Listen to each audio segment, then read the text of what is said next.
Hi guys, my name is Noni Madikela. Welcome to the Noni M podcast. Today I want us to talk about the Jocelyn case, the human trafficking, the disappearing of a 6-year-old girl in Saldanha in the Western Cape where I live.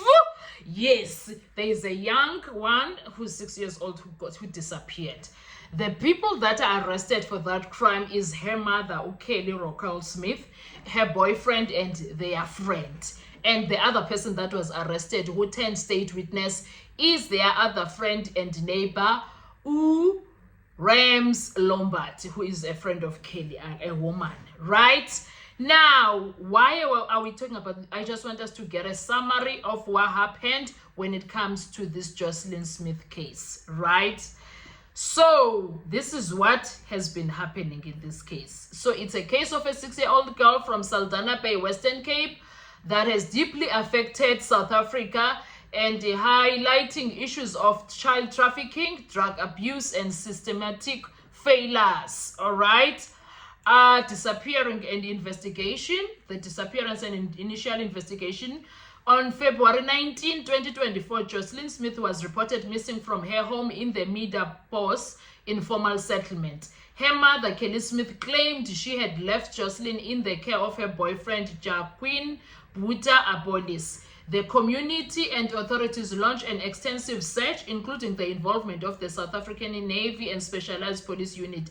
Despite these efforts, Jocelyn remained missing, and items with traces of blood were found and sent to forensic analysis. Right? And then later on, in March 2024, arrests and charges were made. Right? Kelly Smith, police, and two others, Stephen van Ryn and Sangoma, traditional healer Pumza Skaka, were arrested and charged with kidnapping and human trafficking. The prosecution alleged that Smith had planned to sell Jocelyn to a traditional healer for 20,000 rand, possible to settle a drug debt. Yeah. Witnesses testified that Smith had discussed selling her children months before Jocelyn's disappearance. One neighbor, Laurentia Lombard, which is Rams, who turned state witness, claimed Smith admitted to selling Jocelyn to a Sangoma and offered money to keep the transaction a secret. Trial developments because they all get arrested. The trial began in March 2025, which is a year later, at the Saldanha Bay Multipurpose Center.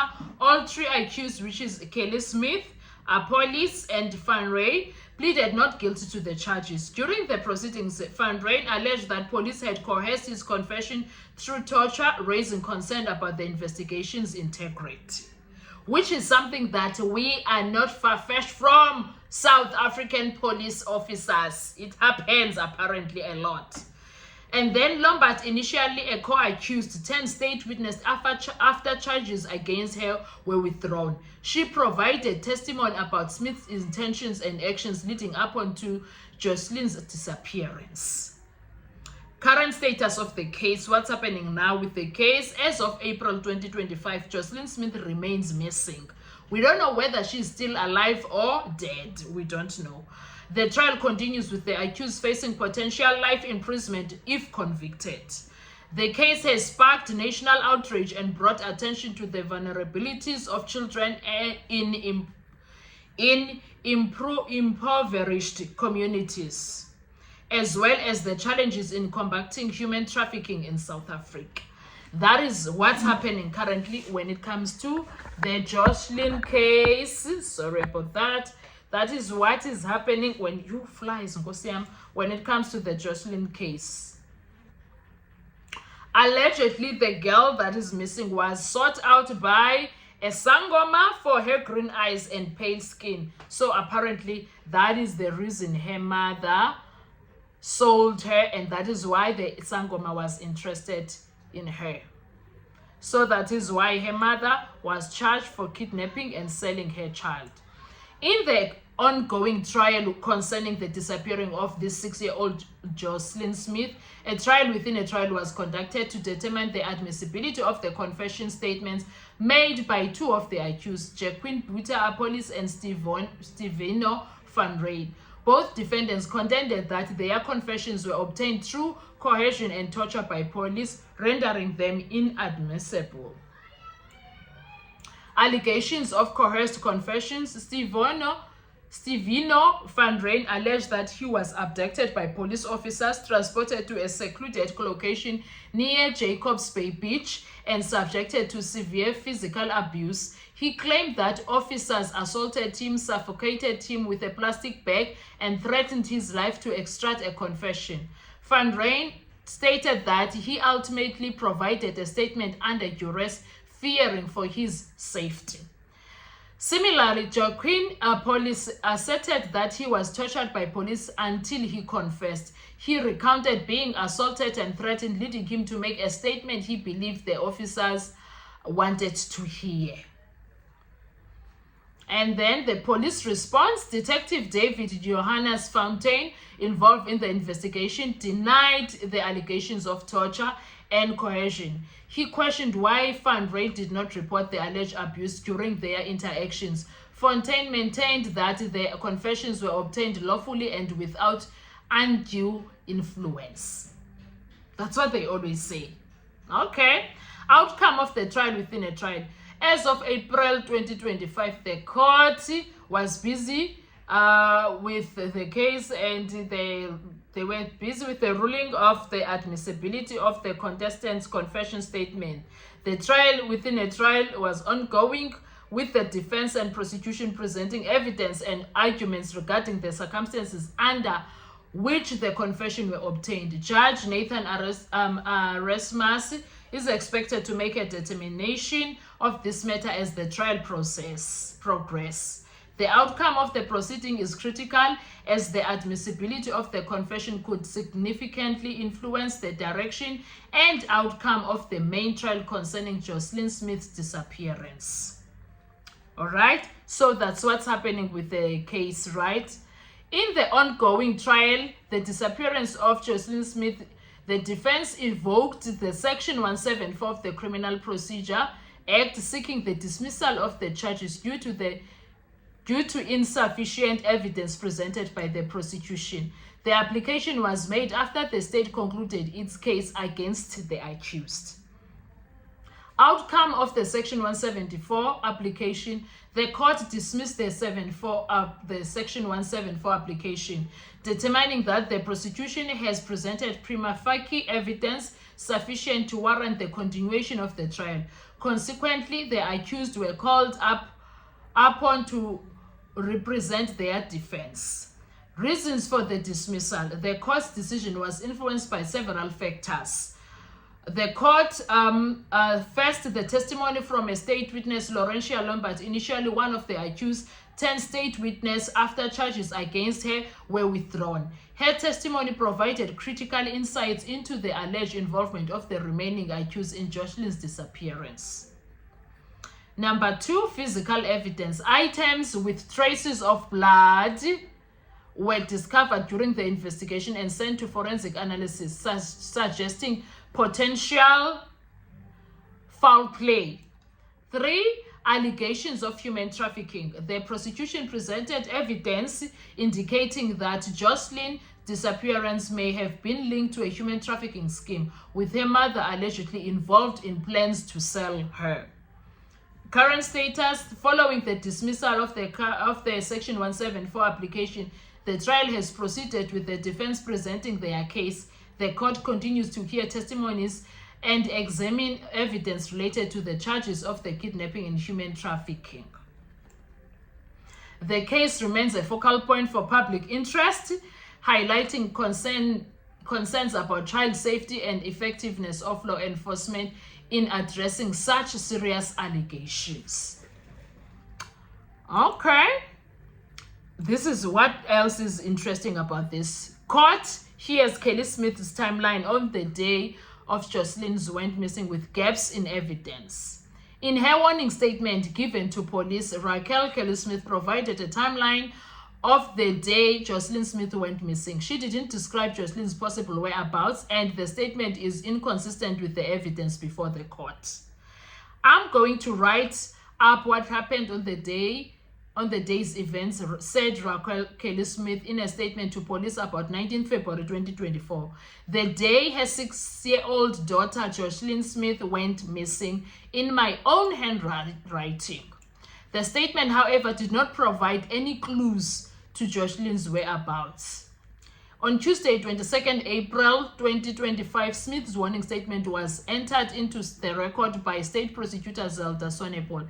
In the Western Cape High Court sitting in Saldanha Bay, Smith's counsel Rinesh had no objections. Smith made the warning statement on the 6th of March 2024 after being interrogated by the investigating team between 4 and 5th March at the Family Violence, Child Protection and Sexual Offences offices on the Sea Border Office grounds in Saldanha Bay.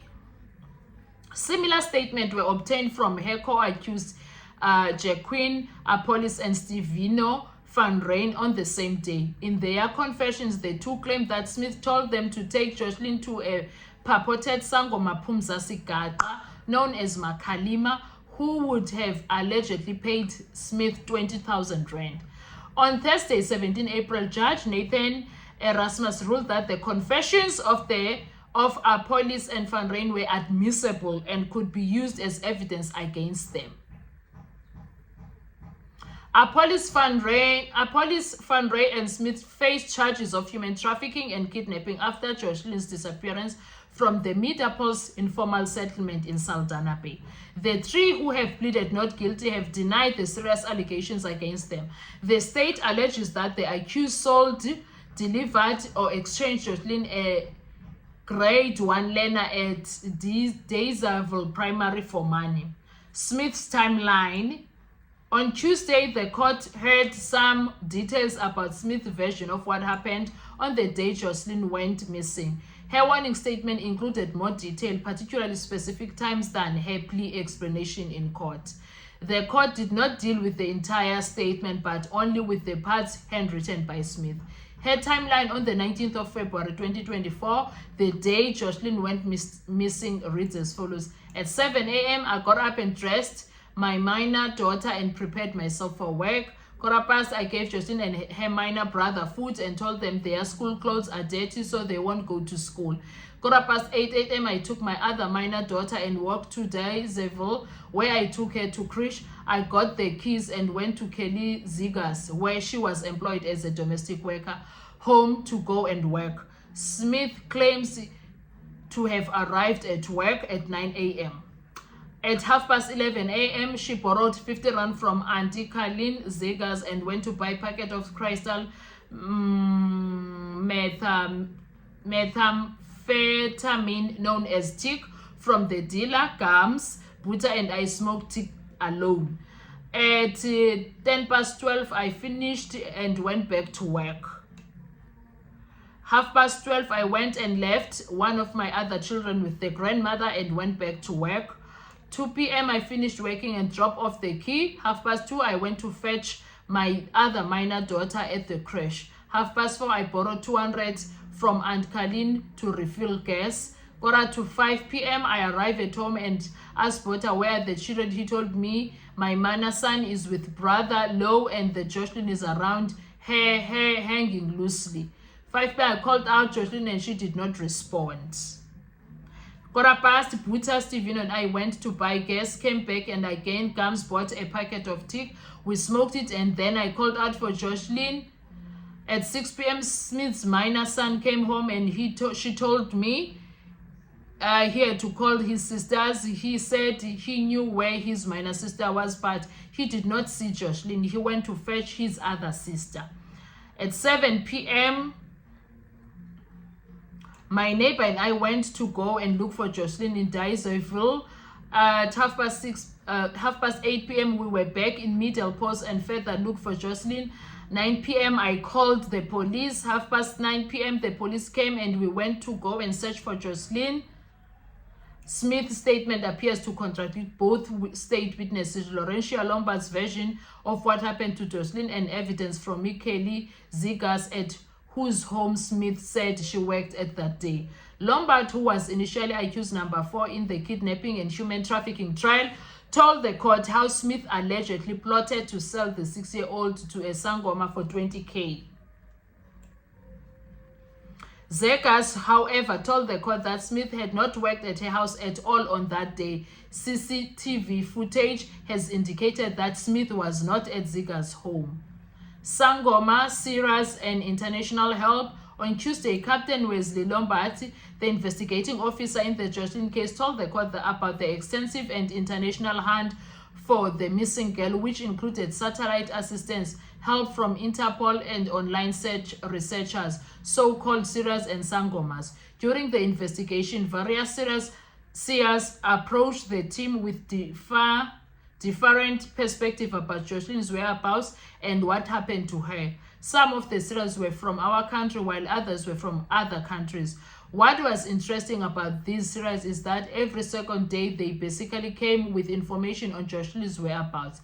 People who introduced themselves as Sangomas said they are going to use their traditional practices to help the police to determine where Jocelyn might be or can get the body, she told the court. Other internet researchers assisted the investigating team by analyzing web content and reporting their results. Lombard said people with access to satellites scanned the disabled dunes and sent photographs to the authorities. Sorry about that. Other internet researchers assisted the investigating team by analyzing web content and reporting their results. Lombard said people with access to satellites scanned the disabled dunes and sent photographs to the authorities, revealing where items might be buried under the sand. We followed up that information since they provided us with the GPS locations. The K9 dog squad, as well as forensic professionals who analyzed bones, were involved in the hunt. Again, no results, he told the court. The investigative team turned its attention to people in the area who had been convicted of crimes against minors and women. Again, this turned up no leads. The team tried to find out whether CCTV in Daysville and the wider Saldanha Bay area could help. We found that there were no municipal cameras in the streets where Kelly lived, as they are in Cape Town. We located one camera in the area, but it only worked within the working site and did not capture footage of the streets, he told the court. Lombard said the investigating team received information that Interpol, with the help of the UK's National Crime Agency, suspected that Jocelyn may have been taken aboard a ship. According to Lombard's testimony, on Saturday, 16 April 2024, the NCA informed SEPS that they had boarded the ship after it docked in Port Talbot, Wales. The authorities searched the boat for nearly 2 days, but only 21 Philippines nationals were found on the vessel. Lombard told the court the search for Jocelyn continued. State closed its case. On Tuesday, State Prosecutor Sonepol told the court that the state would close its case on Wednesday. The outstanding issues to be dealt with are the TikTok videos that went viral on social media, which have been handed in as exhibits. Van Ryn's counsel indicated that he wanted to see the videos, which will be played in court on Wednesday.